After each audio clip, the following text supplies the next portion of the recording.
আজ এই মেঘলা দিনে প্রচণ্ড ইচ্ছে করছিল নিজের জন্য একটু গরম গরম ভাত আর লাল লাল আলু দিয়ে মাছের ঝোল বানাবো। তা ভাবলাম যে তোমাদের সাথে একটু গল্প করতে করতে এটার একটা ব্লগ বানিয়ে নেওয়া যাক। ইউটিউব জার্নিটা আমার কয়েকদিন আগে আমি শুরু করেছি, তো আমি ভাবলাম যে শর্টস দিচ্ছি, তো এবার শর্টসে তো তোমাদের সাথে বেশি কথা বা ইন্টারাকশন আমি করতে পারি না, তাই একটা লং ভিডিও আপলোড করা যাক। জানি এটা হয়তো বেশি মানুষের কাছে নাও পৌঁছাতে পারে, আবার পৌঁছাতেও পারে, বলা যায় না। তা একা একা রান্না করছি, একটু গল্প করতে তো মন্দ লাগে না। প্রথমে আমি ফ্রিজ থেকে যে মাছগুলো বের করেছি সেগুলোকে নুন হলুদ মাখিয়ে এক সাইডে রেখে দিয়েছি। এরপরে ভালো করে আলু এবং পেঁয়াজগুলোকে এভাবে আমি স্লাইস করে নিচ্ছি। আলুগুলোকে যদিও স্লাইস করিনি, লম্বা লম্বা রেখেছি। এবার পেঁয়াজগুলোকে কেটে নিচ্ছি। চাকু দিয়ে কাটতে একটু অসুবিধা হচ্ছিল, তবে ধীরে ধীরে প্র্যাকটিস করতে করতে আমিও তোমাদের মতো শিখে যাব, আমি জানি। এখনও তো অতটা পটু নই এইসব চপিং অ্যান্ড কাটিংয়ে, তবে বটি দিয়ে কাটতে আমি ভালোই পারি।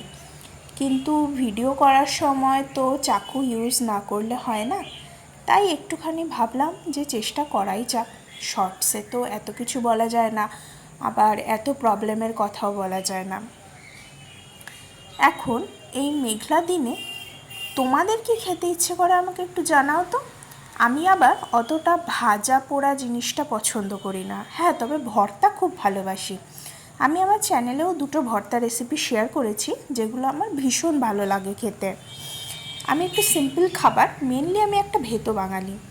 ভাত ভাত আর ভাত ভাত আমার চাই, তার সাথে তুমি আমাকে যা দিয়ে দেবে আমি ভাতটা ঠিক খেয়ে নেবো। কিন্তু ভাত না হলে যেন সব কিছুই আমার কেমন একটা মাথা গরম লাগে। কি করা যায় এর সলিউশন আমি জানি না। দিন দিন ওয়েটটা বাড়ছে, কিন্তু ভাত খাওয়া কন্ট্রোল করাটাই মুশকিল হয়ে দাঁড়ায়।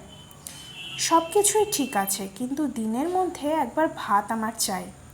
তা যাই হোক, এখানে আমি মাছগুলোকে ভেজে নিচ্ছি। আমার তো সব কিছু ওইদিকে কমপ্লিট, মশলাটাও করে রেখে দিলাম।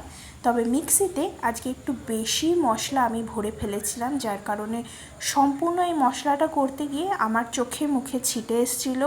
অ্যান্ড রান্না আমি বন্ধ করে রেখে ভালোভাবে আগে গিয়ে স্নান করলাম, কেননা চোখ আমি তো খুলতেই পারছিলাম না, এত পরিমাণে জ্বালা করছিল আমার চোখ। এখানে একটা ছ্যাঁকাও খেয়েছি, যার কারণে হলুদটা ওইভাবে পড়ে গেল। অ্যাস্থেটিক্স আর দেখাতে পারলাম না আর কি। তা আর কি করা যাবে, নতুন নতুন আর কি ভিডিও করা শুরু করেছি, এইগুলো তো ফেস করতেই হবে।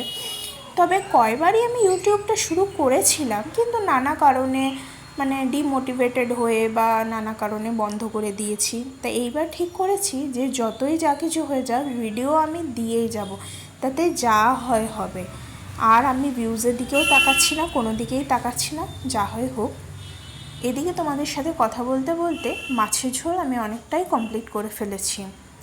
তার সাথে এবার আমার মনে পড়েছে যে আমার ভাতটাও বসানো দরকার, তাই আগে আমি ভাতটা বসিয়ে নিচ্ছি।